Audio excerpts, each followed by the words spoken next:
Le Real Madrid revient très fort. Salut à tous, on se retrouve pour le débrief du match entre les Leganés et le Real Madrid. Victoire du Real Madrid 3-0.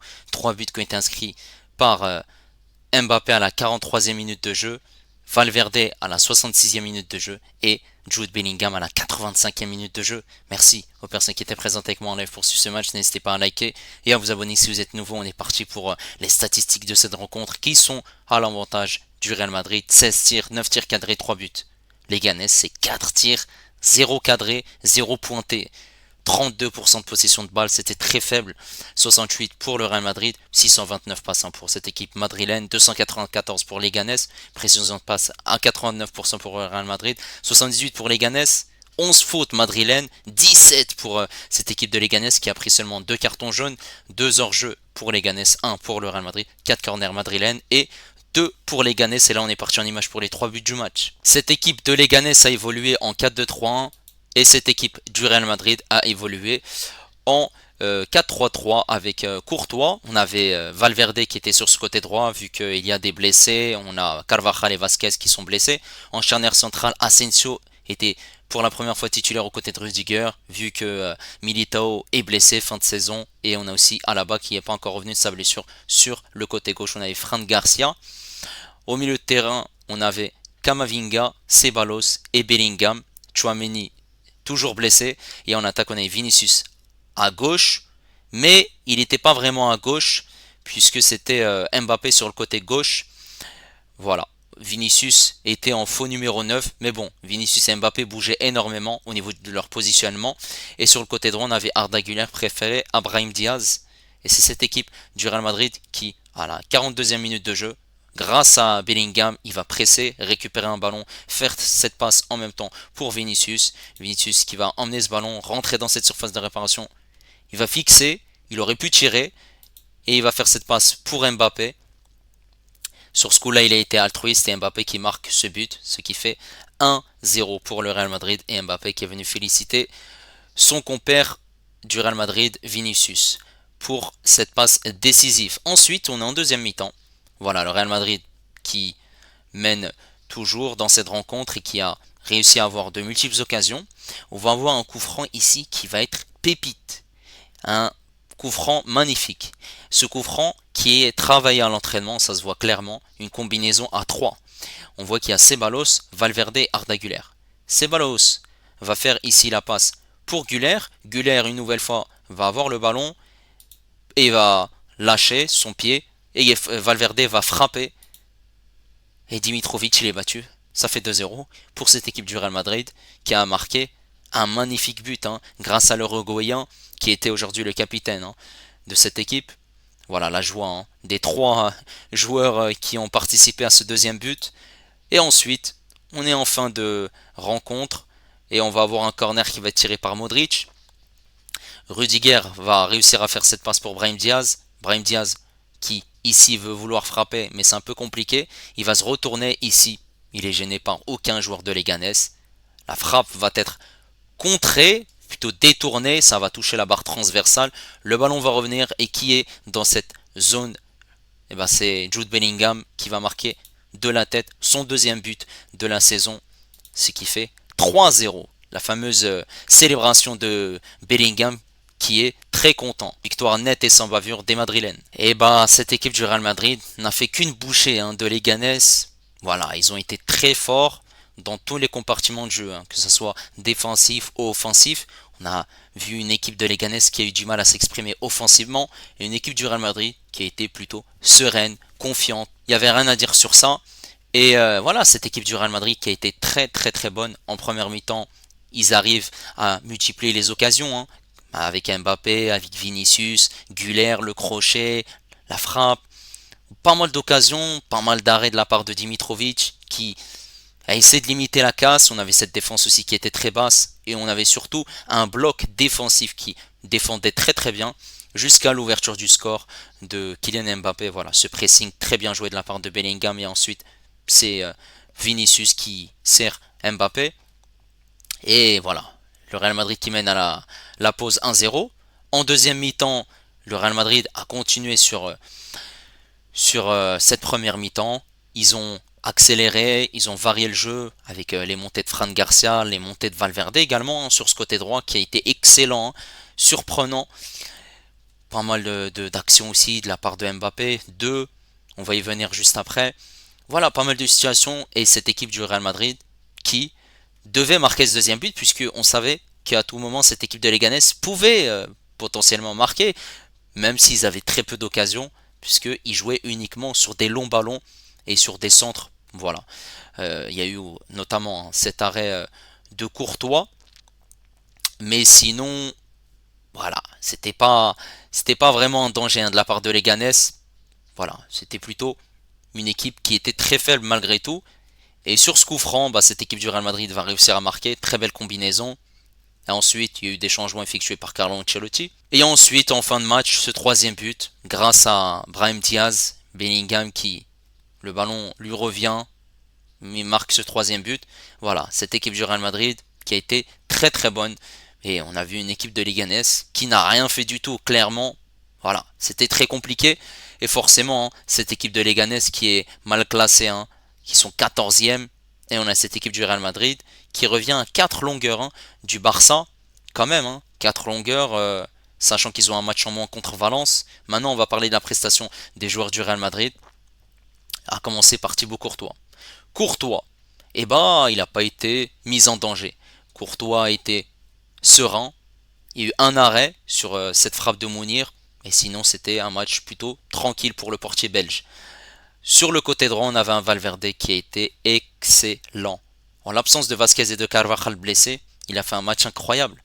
La vivacité, l'envie, la fougue, la percussion, on le voyait, il était partout. Même au milieu de terrain, il accélérait, il combinait, il montait.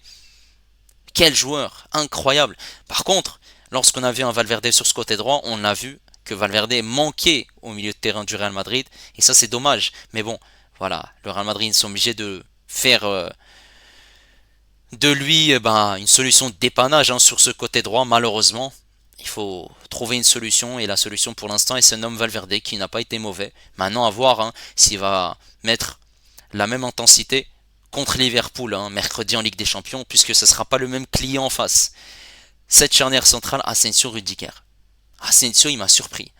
Asensio lorsqu'on voit qu'il y a un ballon de Leganés qui dans la profondeur et il tacle, il met ce ballon en corner, on voit que c'est un joueur qui a la dalle.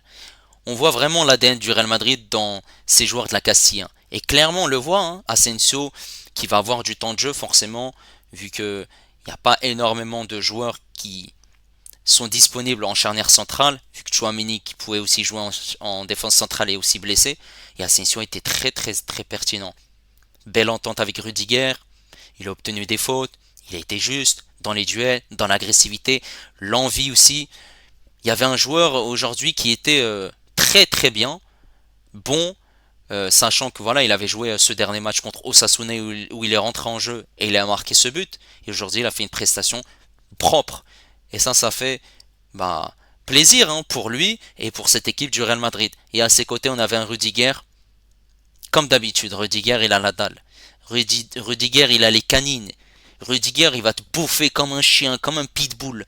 Rudiger, il va te manger comme ça. Et toi, tu vas rien comprendre. Rudiger, il est là, il est affamé.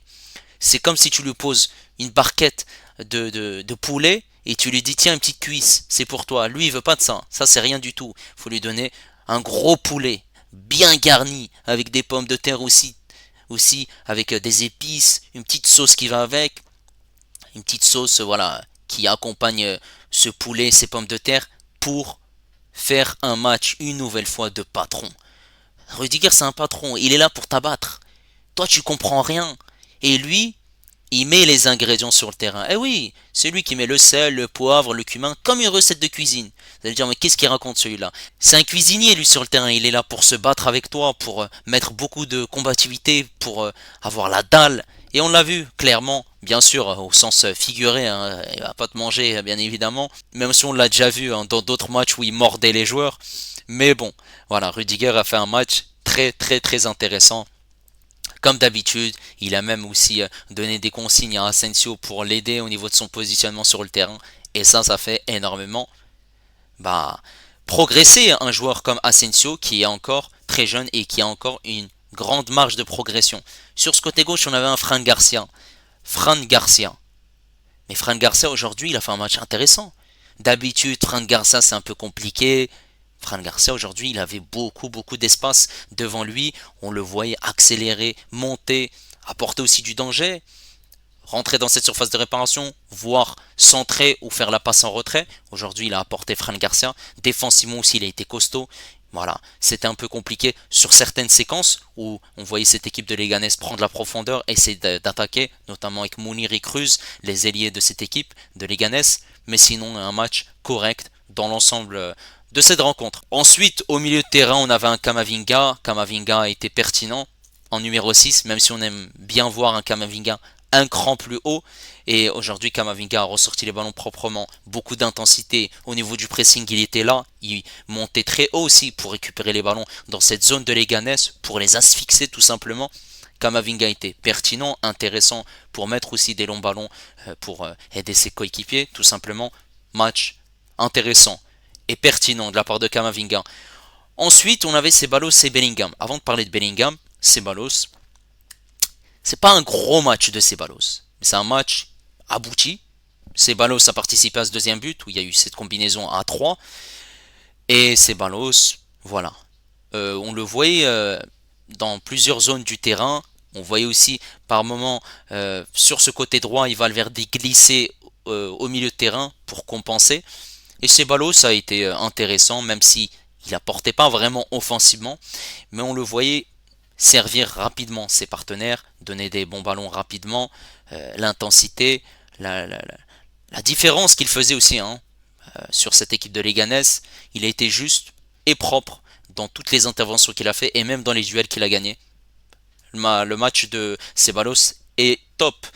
Ensuite, on avait Bellingham, l'anglais qui marque son deuxième but, et je vous le dis, Bellingham is back. Bellingham is back. Et oui, Bellingham, il a fait un match intéressant.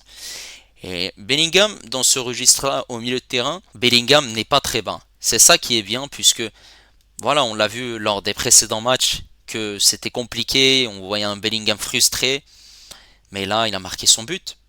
Et en plus de ça, il était pas très loin de cette surface de réparation de Leganés. Il a multiplié les courses, le pressing, les récupérations, les combinaisons, les talonnades. Ça jouait très bien avec Vinicius et Mbappé. Bravo.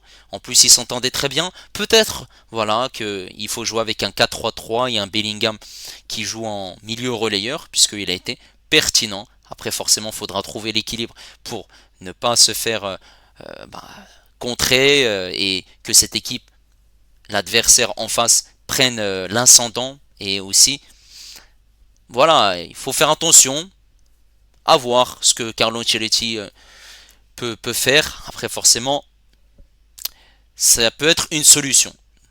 Ensuite, en attaque, on avait Arda Güler sur ce côté droit qui a été pertinent. Je me posais la question pourquoi Brahim Diaz n'était pas titulaire. C'est un choix de Carlo Ancelotti, mais Arda Güler a été très bon. Surtout en première mi-temps, où il a fait d'énormes différences sur cette équipe de Leganés, pertinent dans les dribbles, dans l'accélération, et on avait un Arda Güler qui était virevoltant. Virevoltant, d'où une action où il dribble, double contact, il arrive à se faufiler dans cette surface de réparation comme une souris, il dribble deux joueurs de Leganés, frappe, et l'arrêt du gardien Dimitrovic, pertinent aussi sur un coup franc qui était cadré, l'arrêt Dimitrovic. Non, Arda Güler a été très intéressant, on le voit décrocher bas au niveau de la ligne médiane pour récupérer certains ballons, partir, combiner avec Vinicius, parce que Vinicius forcément n'était pas à un poste fixe, il bougeait énormément. On voit un Güler qui était dynamique, virevoltant et intéressant. Et ça c'est top de la part du Turc. Ensuite, Vinicius. Vinicius a été généreux aujourd'hui. Généreux. Parce que il a fait un match pertinent. Et on l'a vu clairement sur ce premier but. Il aurait pu marquer. Il fait cette passe pour Mbappé. Voilà, on l'a vu sur une autre action où il fait une passe à un autre de ses coéquipiers où il aurait pu marquer. Voilà un Vinicius qui était intéressant. C'est Brahim Diaz qui a tiré et ensuite il y a le sauvetage sur la ligne d'un défenseur de Leganés. Voilà, Vinicius a été au service du collectif. Il n'a pas joué de manière individuelle. Voilà, il a essayé de dézonner, de combiner, de dribbler, de faire des différences. On n'a pas vu un énorme Vinicius, un Vinicius incroyable, mais on a vu un Vinicius qui a été décisif, pertinent, puisqu'il est passeur décisif, et juste dans tout ce qu'il a fait. Voilà, ça a été très intéressant de la part de l'ailier brésilien. Et s'il était en faux numéro 9 où il n'avait pas une position fixe, c'était tout simplement pour mettre Mbappé dans de bonnes dispositions et pour qu'il puisse jouer sur ce côté gauche, pour qu'il retrouve cette confiance qu'il a perdue. Et aujourd'hui, il a retrouvé la confiance vu qu'il a marqué ce but. Mbappé a eu deux autres situations où il a buté sur le gardien Dimitrovic. Une où il tire comme ça, il prend la profondeur. Une autre où voilà, il est dans un angle fermé, c'est un peu compliqué. Et on le voyait qu'il commençait beaucoup les actions sur ce côté gauche. Il faisait d'énormes différences, où il est dribblé, où il arrivait à trouver la percussion, l'envie. Un Mbappé qui a été intéressant, qui combinait, qui driblait, qui faisait par moments les efforts défensifs. Après, forcément, il y avait une grosse possession de la part du Real Madrid, donc il n'y a pas énormément d'efforts de sa part, mais il venait décrocher pour toucher certains ballons.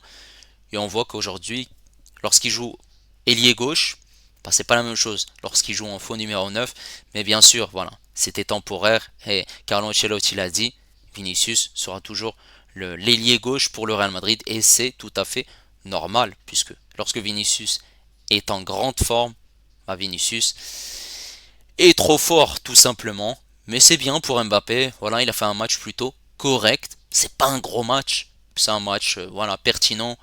Il retrouve petit à petit la confiance, mais voilà, sur ces deux occasions-là, il aurait dû marquer.